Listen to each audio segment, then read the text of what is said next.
Peace, light, love, and darkness to all my reflections. Those of you who love the page, who love the content, don't forget to like, follow, and subscribe to the channel. Now look, what I'm about to show y'all today is a couple just compilations, right, of videos that I already made. You know, a couple of these videos is already on my TikTok if you want to just watch them on there. But I put together a compilation. Now, these compilation of videos is going to talk about controversial subjects, right? Angels and demons. People feel like it's just, let's just say that when talking about angels and demons, it's very, very controversial because we've all been taught the same thing, right? So anything, any information that goes outside of what we've been taught, oh man, it's deemed to be something very, very evil.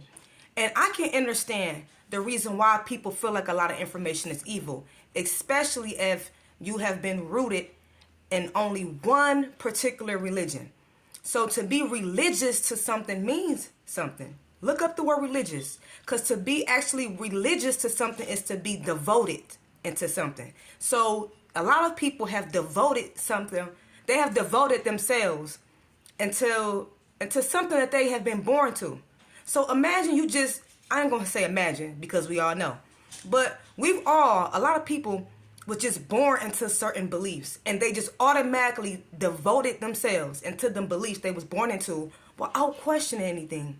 And the information that I am giving is for the people who just question things. They just want to know why, how this works, where it works, what's the way it should work. The way we've been working it, this is the way that it should be worked. Like, we have to ask these questions because we have to understand ourselves.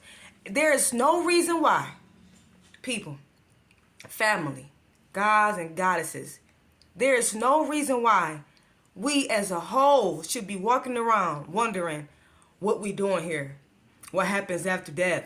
Like, what? These are very minute type of thinking. This for our type of intelligence. We're supposed to be more advanced than that. We're supposed to know the answer to these questions. You're supposed to know what happens when you leave. You're supposed to know every type of physical and metaphysical aspects of life. Yes, we are. Okay? We are. I'm going to show you compilations of these videos about angels and demons, and I need you to be open-minded because this information is not coming from just my own personal perspectives. No. This information is coming from different religions from all around the world. So this is coming from the Torah, okay? Torah, also known as the Torah.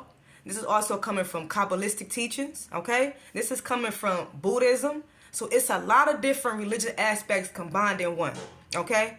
And we're going to go into that. I'm about to show you the compilation of these videos. Y'all comment below. Even if you don't like it, even if you ain't vibrate on this frequency, you can still comment below and let me know what you think, because I don't discriminate. Okay, family, look, I'm about to explain a video that people swear is so evil. This is the video they're so upset about. I don't know why.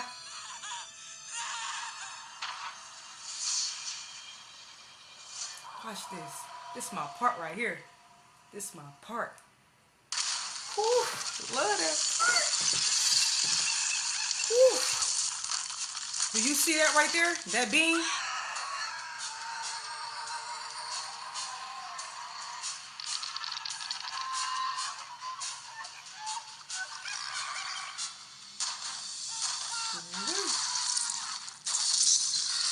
Now look, that show Lovecraft Country, it comes from like the writings and it comes from the story of this guy right here, H.P. Lovecraft. And in his novels, he talk about these ancient beings called the Cthulhus. Now look, the being that's in that video is called a Shogun. Shoguns have no distinct form. They change and fit the situation as needed, having arms, tentacles, or any other form that might help them to catch and consume their food. Their flesh is mostly black and sometimes translucent and gives off a very faint luminescence. A Shogun has no permanent mouth, but it can create and absorb mouths as needed. And you see this? Look, this is the depiction of the habit right here. That is a Shogun, right? It has no form. It take on any kind of shape it need to. Now look, this being was actually created by even more ancient race. And in the Mythos, it is said that this ancient race is called the Elder Things, right? Now the reason why in that video I say that being right there is you have a lot of them inside of you, an army, a legion in you ready to unleash. It is spiritual. That being is part of the 72 keys, right? The 72 lesser keys. These 72 lesser keys, they also call them demons of Solomon, or they call it the keys of Solomon, which is the keys of the soul of man. Solomon means soul of man. You have 72 keys to your lower self, and you have 72 keys to your higher self. Keys is access to these realms. Like I said before, within your third eye, y'all, you know we got a third eye chakra, right? Within that third eye chakra, you have 72 chakras within that third eye chakra. And each of those 72 chakras have their own army inside of them. Yes, these are what you call seals or sigils. A sigil is nothing but a pictorial representation. Then you have the 72 other half, the 72 higher keys, or what they like to call angels. They also refer to this as the 72 names of God. Look, it's in Hebrew. They all consist of, you see that three numbers in each box, right? Those three numbers, those three symbols aren't even numbers. What they are is representations of energy. You have three of them. One positive, one negative, and one is to ground. So when it say right here, the 72 names of God, these are actually not really names. These are like vibrational frequencies. Part two. Okay, so look, the reason why I said that you have an army, a legion in you ready to be unleashed is because you have 72 aspects of your lower self and you have 72 aspects of your higher self.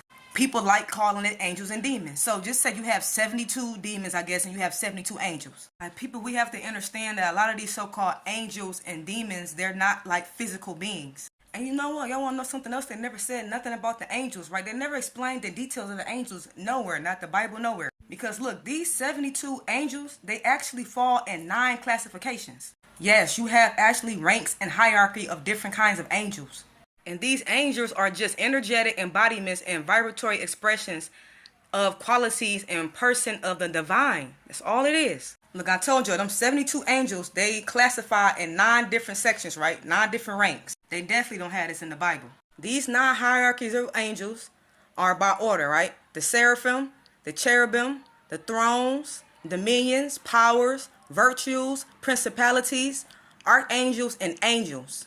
Wow, the fact that it's an angel classification called principalities, that's saying we fight not against flesh and blood, but against principalities. It hit different, don't it? The first classification is known as the seraphim, the burning ones or the fiery ones. They are said to be the guardians of God's throne, and they have 6 wings. They are at the highest vibration and the closest to God. The cherubim, they are second in rank. Now it is said that it was created by God to guard in the gates of Eden. It has 4 heads, a lion, a man, an ox, and an eagle. Now it is said that this represents the 4 domain of God's rule. The man, which is humanity, the lion, which is wild animal, the ox, which is domesticated animal, and the eagle, which is birds. The third classification of angels is called the thrones. Now they are said to be like great wheels covered in eyes. Now these creatures actually functions as chariots to the cherubs, And it is said that they all about peace and submission. They are also referred to as the Ophanim. The 4th classification of angels are called dominions. They keep proper things in order, and they're known to deliver God's will and justice in times of injustice. Number 5 is called powers. These angelic beings right here, they supervise the movement of the heavenly bodies. They're the ones that ensure that the cosmos remain in order. They are also known as the warrior angels. Number 6 are called virtues. They are known for their control of the elements, and they are also referred to as the shiny ones. These are the spirits of motion, and they govern nature. They also encourage humans to strengthen their faith in God. Number 7 in rank is principalities. They command over the lower angels to ensure the fulfillment of the divine will. They are one of the ones that's the furthest away, so it's easy for them to communicate with mankind. Number 8 are the archangels. They are called the heralds of good news. Part 3. Okay, and number 9 in rank are the angels. They are the closest to the material world, and they are the closest to human beings. It is said that they deliver the prayers to God and other messages to the people on earth. Okay, and just like I said before, family, this is all spiritual. This is all about you. Now, what we're going into right now, y'all, is celestial wisdom, okay? So, y'all, make sure y'all say this video. This celestial wisdom is known as Magus, M-A-G-U-S. Y'all look this up. And just like I said before, the angels are energetic embodiments and vibratory expressions of qualities and persons of the divine. They waken our consciousness to the presence of the divine that already exists in each and every human being, our soul. By partaking in them, we activate aspects of the divine within us. While we are said to contain all the angels or all the angelic characters within us and tuned to them in different degrees, we probably have correspondence to particular angelic forces more according to our time and date of birth or conceiving time. Angels are neither male or female, but they are often referred to as he or she.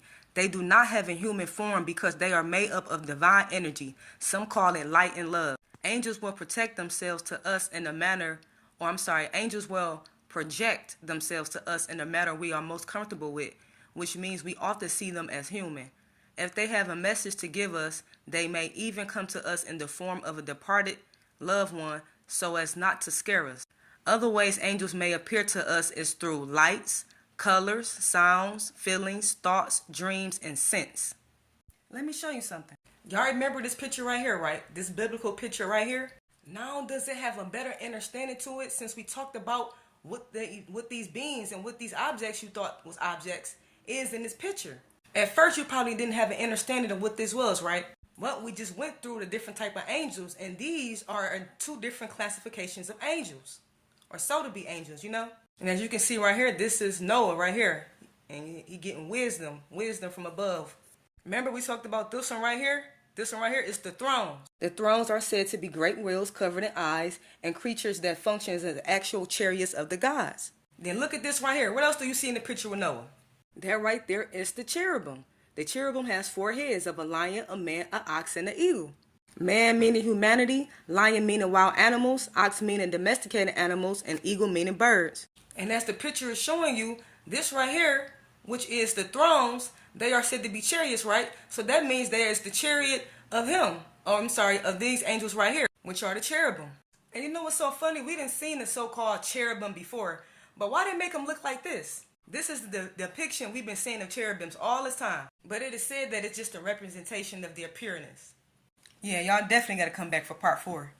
All right, here we go with part 4. We left off talking about the 72 angels or the 72 higher aspects of yourself. Like I'm telling you, family, this is all about you. It's all about unlocking this right here, unlocking this right here. And most importantly, unlocking this right here.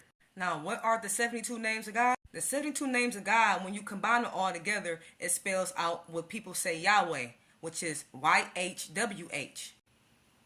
All right, now the information I'm about to go over right now is Qabbalistic teachings, okay? Because I believe that it's truth in everything, all religion, and all things. You just have to have the level of discernment to be able to get that truth out of there. Now it says, according to the Jewish tradition, and it also is in the Zohar, right? It says that it was not God who parted the Red Sea, but it was Moses. They basically saying that he did it without so-called like God doing it for him. It was Moses who did it himself. It says that the formula that he used to overcome the laws of nature was hidden in the Zohar for 2,000 years. Y'all just keep an open mind and let me know what you think. The 72 names are really not even human names. The 72 names comprise of 3-letter sequences composed of Hebrew letters that have the extraordinary power to overcome the laws of both mother and human nature. These 72 sequences are actually encoded into the Bible that tells us about the parting of the Red Sea. They are like conduits that transmit various blends of energy from the light into our physical world.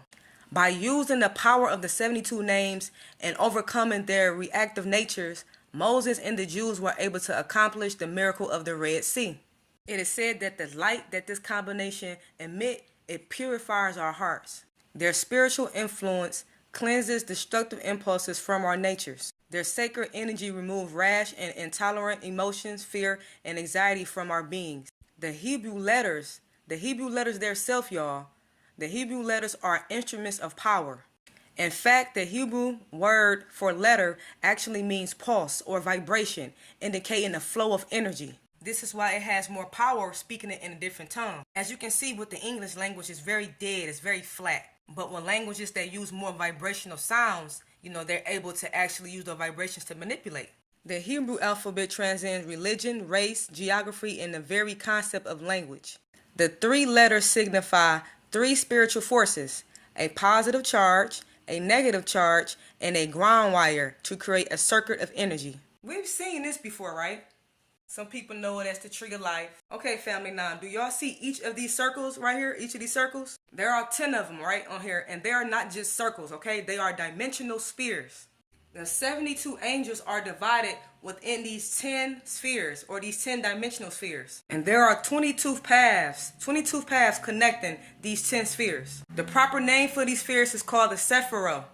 All right, family, here we go with part 5. Now look, family, just like I was trying to say before, everything is about you. Everything is about us. As above, so below, and as within, so without. Now, I know y'all are familiar with this, and they call this the tree of life. This is the representation of the physical and the spiritual. I was saying before how each of these circles is called the Sephirah. And each of these Sephirahs are dimensional spheres, right? Within each dimensional sphere lies one of the angels, right? One of the 72 angels, which are just higher vibrations of your higher self. As you can see here, the tree of life, it correlates to us. It correlates also to the different planetary bodies. And it also correlates with the body, mind, and spirit of the whole universe. Or excuse me, right here, our solar universe. Now right here, it's the same tree of life representation, but it's showing you about it in a way that reflects you. And then look, you also see these lines that's connecting all of them, right? Those are the 22 paths, which basically correlates to like the 22 paths of enlightenment that you have to take on your journey. And let me show y'all this other thing too, family, because pay attention to this. You see right here on this tree of life, it shows the third eye right here, right? You see that? The third eye, it shows that. And then you will see some of them that look like this, right? It looks almost the same, right? Except you don't see that in the middle where the third eye is supposed to be, right? That right there just tell you that even though it's people who have access to this information, they don't have access to this. Like it's some people, you can study as much as you want. You know, you can get to certain states of consciousness all you want. But for some beings, especially if you haven't came from source and you ain't got that eternal lifeline, of course your tree of life will look like this. Like, family, I'm trying to tell you, like, when we hear that saying, like, everything is everything, like, that is a literal statement. Like, everything is literally everything. Like, all of this is very, very spiritual, family. It's very spiritual. And when you don't have that insight to see beyond the physical and you take everything literal, you're going to get the wrong message. The reason why they say that it's even a hell or a heaven or angels and demons is because it's just talking about above and below, okay? It's talking about your higher self and your lower self, okay? Even this right here, the tree of life, it depicts the same thing. Everything below here that's low is considered a hell, right? It's considered a hell under here because that is the lowest part. That is the lowest, right? And then the higher parts are considered the heavens because it's more high vibrational. Like when we're talking about the angels, right, that's called the seraphim. That is the very highest vibrational state of an angel, right? That vibrational state is so quick and so high that you can't even see it with the physical. You can't see it. You have the etheric realm, then you have the gas realm, then you have the liquids, and then you have the solids, right? It goes from high vibrational to the lowest vibration, which means everything that's physical, everything that's in physicality is at its lowest vibration. That means everything that's physical is considered hell.